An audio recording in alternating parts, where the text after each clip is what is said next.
안녕하세요. 사례중심 문제풀이 심플 7번째 강의 시작합니다. 오늘 함께 풀어볼 문제는 호흡기계 질환 중 알레르기 비염에 대한 문제입니다. 오늘 케이스는 당뇨와 알레르기 비염이 있는 65세 남자입니다.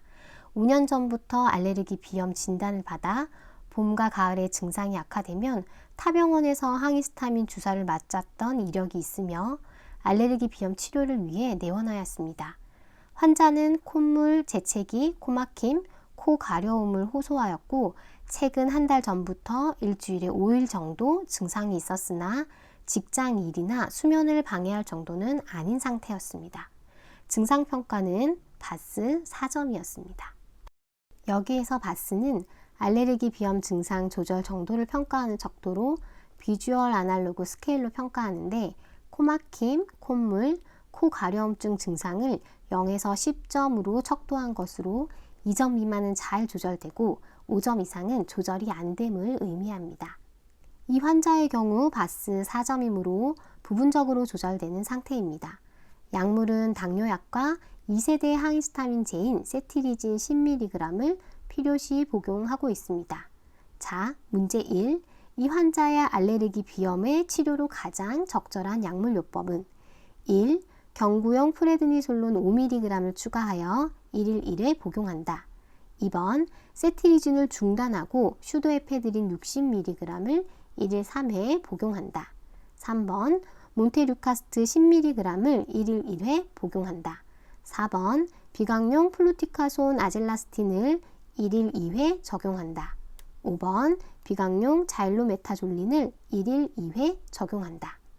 먼저 이 환자의 알레르기 비염 증상이 어느 단계에 속하는지 파악하고 그에 맞는 약물 치료를 알아보도록 하겠습니다. 알레르기 비염은 증상의 기간과 정도에 따라 분류합니다. 증상의 기간이 일주일에 4일 미만 혹은 연간 연속 4주 미만의 증상이 있다면 간헐성이고 4일 이상 혹은 연간 연속 4주 이상이면 지속성입니다. 증상의 정도가 수면이나 학교 또는 직장 생활을 방해할 정도로 심각하지 않을 때는 경증이고 중등증에서 중증은 알레르기 비염으로 인해서 수면이나 학교, 직장 생활 등을 방해할 정도로 문제가 될 때를 말합니다. 오늘 환자는 최근 한 달 전부터 일주일에 5일 정도 증상이 나타났으며 증상이 수면이나 직장 생활을 방해할 정도는 아니라고 했으므로 지속성, 경증 알레르기 비염으로 분류할 수 있습니다. 다음은 알레르기 비염 치료 약물을 알아보겠습니다. 치료 약물은 크게 항히스타민제, 비강내 스테로이드제, 류코트리엔 수용체 기량제, 비충혈 제거제, 비강내 항콜린제, 비만세포 안정제가 있습니다. 경구용 항히스타민제로 진정 부작용이 적은 2세대 항히스타민제를 추천하고 2세대 항히스타민 중에서도 펙소페나딘, 로라타딘, 데스로라타딘은 상용량에서 졸음을 유발하지 않습니다. 비강내 스테로이드는 알레르기 비염 치료에 가장 효과적인 약물로 비강내 모든 증상에 효과가 있으며 눈 증상에도 효과가 있습니다. 류코트리엔 수용체 기량제는 중등도의 지속성 천식이 있으면서 알레르기 비염이 있는 경우 사용 가능하고 비충혈 제거제는 경구와 비강용이 있고 코막힘 증상이 있을 때 사용 가능하나 경구는 혈압을 상승시킬 수 있고 비강용은 장기 사용 시 약물 유발성 비염을 유발할 수 있으므로 가능한 적은 양을 필요시에만 사용하고 3일 이하로 사용해야 합니다. 알레르기와 관련된 콧물 증상 개선을 위해 비강내 항콜린제를 사용할 수 있습니다. 치료제의 각 증상에 대한 효과를 비교해보면 비강 스테로이드가 비강내 모든 증상에 가장 효과적인 약임을 알 수 있습니다. 2020년 아리아 가이드라인에서는 기존 가이드라인과 달리 치료제의 등급을 정의하였고 1단계는 진정작용이 없는 항히스타민제, 류코트리엔 수용체 기량제이고 2단계는 인트라나잘 코티코스테로이드, 즉 비강내 스테로이드며 3단계는 비강내 스테로이드와 비강내 아젤라스틴 복합제입니다. 4단계는 경구 스테로이드 단기요법제이고 5단계는 면역치료제입니다. 아리아 전문가 그룹은 알레르기 비염 증상의 심각도를 바스로 평가해서 환자의 증상 조절 정도에 따라 스텝업 또는 스텝다운 알고리즘을 제안하였는데요. 먼저 알레르기 비염 치료를 받지 않은 환자의 치료를 살펴보겠습니다. 바스 5점 이상은 증상이 조절되지 않은 상태라고 설명했었는데요. 5점을 기준으로 미만이면 1차 치료로 항히스타민제 또는 비강내 스테로이드제 또는 비강내 스테로이드제 아젤라스틴의 복합제 중 하나를 선택할 수 있고, 5점 이상인 경우에는 간헐성이라면 앞에서 말한 치료와 동일하게 3가지 약제 중 하나를 선택하고, 지속성이라면 1차 치료로 비강내 스테로이드제 또는 비강내 스테로이드 아젤라스틴의 복합제 중 하나를 선택할 수 있습니다. 초기 약물 처방 후에 첫 평가 시점은 과거에는 2에서 4주 후에 재평가를 하라고 권고했지만 2020년부터는 3일 동안 매일 알레르기 비염 증상의 척도 점수를 평가하고 바스 5점 이상, 즉 환자의 증상이 조절되지 않으면 스텝업 합니다. 스텝업은 앞에서 설명한 치료제의 등급을 높이는 것인데 1단계인 항히스타민제만 사용하고 재평가 시점에 바스 5점 이상이라면 2단계 치료제인 비강내 스테로이드를 사용하도록 하는 것입니다.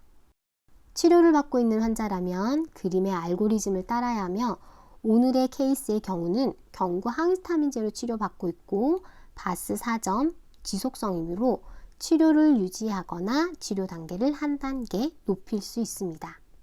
따라서 이 환자는 현재 치료인 1단계 경구용 항히스타민제를 유지하거나 2단계인 비강내 스테로이드로 변경하여야 합니다. 보기에서 1번 경구용 스테로이드를 추가하는 것은 4단계로 3단계인 비강내 스테로이드나 비강내 스테로이드 항히스타민제 복합제로 조절되지 않는 경우에 고려해 볼 수 있으므로 적절하지 않습니다. 2번 슈도에페드린은 경구용 비충혈 제거제로 코막힘 증상에 효과가 있지만 세티리진을 중단하여서는 안 됩니다.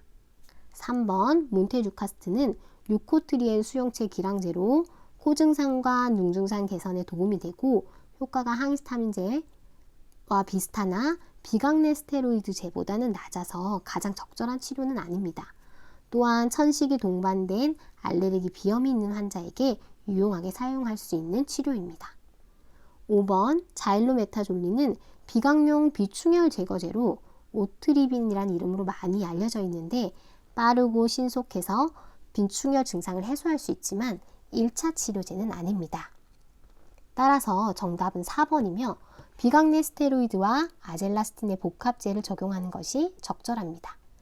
비강내 스테로이드제는 알레르기 비염의 치료에 가장 효과적이고 중요한 약으로 비강내 모든 증상에 효과적이며 특히 다른 약물에 비해서 코막힘 효과가 큽니다. 그러나 효과가 빠르게 나타나지 않는 단점이 있는데 분무 후 7시간 이후 반응이 나타나며 2주가 지나야 최고 효력이 나타납니다.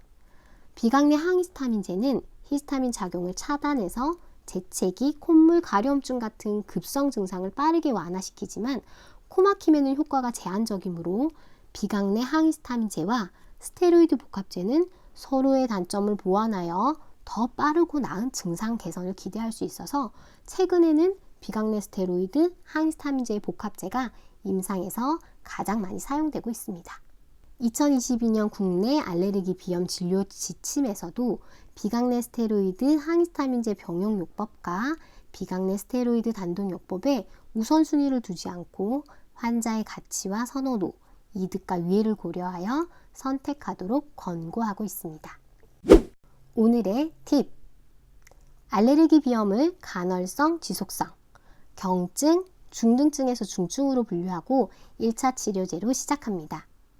1차 치료제에는 항히스타민제, 비강내 스테로이드제, 비강내 스테로이드 항히스타민 복합제가 있습니다. 1차 치료 시 일반적으로는 간헐성 경증인 경우에는 항히스타민제로, 지속성 중등증 이상인 경우에는 비강내 스테로이드를 포함하여 치료를 시작합니다.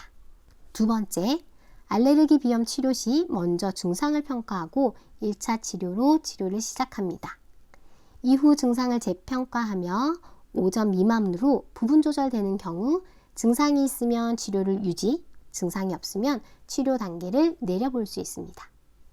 5점 이상이면 치료 단계를 올릴 수 있으며 치료 단계는 1단계 항히스타민제와 류코트리엔 수용체 기량제, 2단계 비강내 스테로이드, 3단계 비강내 스테로이드 항히스타민제 복합제, 4단계 경구 스테로이드, 5단계 면역요법입니다. 여러분, 오늘 함께한 공부 어떠셨나요? 다음 주는 알레르기 비염 2탄으로 돌아오겠습니다. 구독과 알림 설정 꼭꼭